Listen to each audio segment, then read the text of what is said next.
Assalamualaikum warahmatullahi wabarakatuh. Kami dari kelompok 2 yang beranggotakan Amalia Kusumawardani, Zora, Andika, Asmabila, Galih, Dondo, Farhan Saputra Magapi, Ahmad Sabi Sastra, Amar, Afriza, dan Farel Bima akan menjelaskan tentang Konvensi Wina tahun 1961 mengenai hubungan diplomatik. Konvensi 1961 mengenai hubungan diplomatik. Konvensi 1961 mengenai hubungan diplomatik adalah sebuah perjanjian internasional yang memiliki peran sentral dalam menetapkan standar dan prinsip-prinsip yang mengatur hubungan diplomatik antara negara-negara di dunia, ditetapkan oleh Perserikatan Bangsa-Bangsa pada 18 April 1961. Konvensi ini mulai berlaku pada 24 April 1964. Sejak saat itu, konvensi ini telah menjadi landasan hukum yang penting dalam mengatur perilaku diplomatik antar negara dengan tujuan utama untuk memfasilitasi dan mempromosikan komunikasi dan kerjasama antar negara-negara. Adapun substansi konvensi ini adalah pertama, definisi dan ruang lingkup. Konvensi ini memberikan definisi yang jelas tentang apa yang dimaksud dengan misi diplomatik, diplomat, kediaman diplomatik, dan hal-hal terkait lainnya. Hal ini penting untuk memberikan pemahaman yang mendalam terhadap ketentuan dalam konvensi. Hak dan kewajiban diplomatik. Konvensi ini menetapkan hak dan kewajiban yang harus dihormati oleh negara-negara dalam mengakreditasi dan menangani diplomat asing. Ini termasuk hak diplomat untuk melaksanakan tugas-tugas diplomatiknya tanpa campur tangan dari negara penerima. Kekebalan diplomatik. Salah satu aspek yang paling penting dari konvensi ini adalah pemberian kekebalan diplomatik kepada diplomat dan staf diplomat mereka dari penuntutan hukum dan tindakan administratif di negara penerima.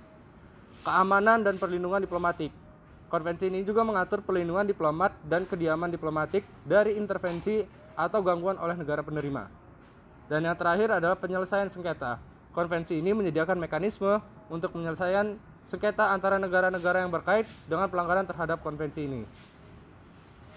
Yang terakhir adalah implementasi hukum. Negara-negara yang telah meratifikasi konvensi ini dianggap terikat oleh ketentuan-ketentuan dan diharapkan untuk mengimplementasikannya ke dalam hukum nasional mereka. Hal ini dapat dilakukan melalui pengesahan oleh lembaga legislatif ataupun penyesuaian hukum nasional yang sesuai dengan ketentuannya. Penegakan hukum konvensi ini dapat dilakukan melalui sistem hukum nasional maupun melalui mekanisme internasional seperti pengadilan internasional atau lembaga internasional lainnya yang memiliki yurisdiksi atas sengketa yang melibatkan konvensi ini. Konvensi 1961 mengenai hubungan diplomatik adalah sebuah tonggak penting dalam hukum internasional yang bertujuan untuk memastikan bahwa hubungan diplomatik antara negara-negara yang berlangsung dengan lancar, dihormati, dan sesuai dengan prinsip-prinsip yang telah disepakati secara internasional. Dengan struktur, substansi, dan implementasi hukumnya, konvensi ini menjadi instrumen vital dan memfasilitasi dialog, kerjasama, dan pemahaman antar negara di seluruh dunia. Saya akan membahas tentang kasus pelanggaran kekebalan diplomatik. Contoh kasusnya adalah ketika seorang diplomat yang diberikan kekebalan diplomatik ditangkap oleh negara penerima atas dugaan pelanggaran hukum di negara tersebut. Kekebalan diplomatik ini memberikan perlindungan terhadap tuntutan hukum di negara penerima. Jika diplomat tersebut ditahan atau dikenakan tindakan hukum, itu bisa dianggap sebagai pelanggaran Konvensi 1961. Contoh kasus semacam ini dapat menyebabkan ketegangan diplomatik antara negara pengirim dan negara penerima. Contoh yang terjadi di dunia ini, salah satu contoh kasus yang terjadi di dunia ini yang melibatkan pelanggaran kekebalan diplomatik adalah kasus Raymond Davis di Pakistan pada tahun 2011. Raymond Davis adalah seorang agen CIA Amerika Serikat yang bertugas di Pakistan dengan status sebagai diplomat taktis. Pada Januari 2011, Davis ditangkap oleh pihak berwenang Pakistan setelah ia menembak mati 2 pria Pakistan yang diyakini hendak merampok di Lahore. Davis mengklaim bahwa tindakan kekebalan diplomatik pemerintahan Amerika Serikat menegaskan bahwa Davis memiliki status diplomatik dan hubungan diplomatik. Namun, otoritas Pakistan menolak klaim tersebut dan menuntut Davis di pengadilan Pakistan atas tuduhan pembunuhan. Kasus ini menciptakan ketegangan diplomatik yang signifikan antara Amerika Serikat dan Pakistan. Amerika Serikat menekan agar Davis dibebaskan dan memperjuangkan klaim kekebalan diplomatiknya. Sementara Pakistan menegaskan kedaulatan untuk menegakkan hukum di wilayahnya. Setelah berbulan-bulan perundingan yang intens, kasus ini akhirnya diselesaikan ketika keluarga dari kedua korban menerima pembayaran kompensasi dari pemerintah Amerika Serikat dan Davis dibebaskan dari tahanan di bawah tekanan diplomatik yang kuat. Terima kasih.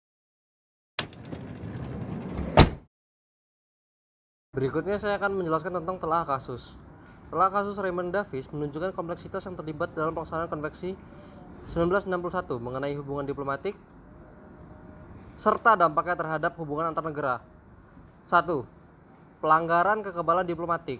Davis sebagai seorang agen CIA yang juga memiliki status diplomatik mengklaim kekebalan diplomatik setelah ditangkap atas tuduhan pembunuhan. Namun penegakan hukum Pakistan menolak klaim ini, menyebabkan ketegangan antara kedua negara. Yang kedua, perselisihan hukum dan diplomatik. Kasus ini mengilustrasikan perselisihan hukum dan diplomatik yang kompleks antara kedaulatan hukum suatu negara dan kebutuhan untuk menghormati kekebalan diplomatik. Pakistan berargumen bahwa kekebalan diplomatik tidak berlaku dalam kasus tindakan kriminal seperti pembunuhan, sementara Amerika Serikat menekankan pentingnya melindungi status diplomatik Davis. Yang ketiga, ketegangan diplomatik. Kasus memperburuk hubungan antara Amerika Serikat dan Pakistan yang sudah tegang. Perselisihan ini menciptakan ketegangan diplomatik yang signifikan dan mempengaruhi kerjasama antar kedua negara dalam berbagai bidang termasuk keamanan dan bantuan militer. Yang keempat, penyelesaian kasus. Penyelesaian kasus ini akhirnya tercapai melalui pembayaran kompensasi kepada keluarga korban yang mengakhiri tuntutan terhadap Davis. Meskipun penyelesaian ini memungkinkan membebaskan Davis, tetapi juga meninggalkan pernyataan tentang batas-batas kekebalan diplomatik dan pengaruhnya terhadap kedaulatan hukum. Yang kelima, pembelajaran. Kasus ini menyoroti perlunya pemahaman yang jelas tentang Konvensi 1961 mengenai hubungan diplomatik dan implementasinya di tingkat nasional. Negara-negara perlu bekerja sama untuk menyelesaikan perselisihan sejenis ini dengan memperhatikan prinsip-prinsip hukum internasional dan diplomasi yang baik. Dengan demikian, kasus Raymond memperlihatkan bagaimana konflik yang muncul dari pelanggaran kekebalan diplomatik dapat menguji hubungan antar negara dan menimbulkan pernyataan tentang keseimbangan antara kedaulatan hukum dan kewajiban internasional.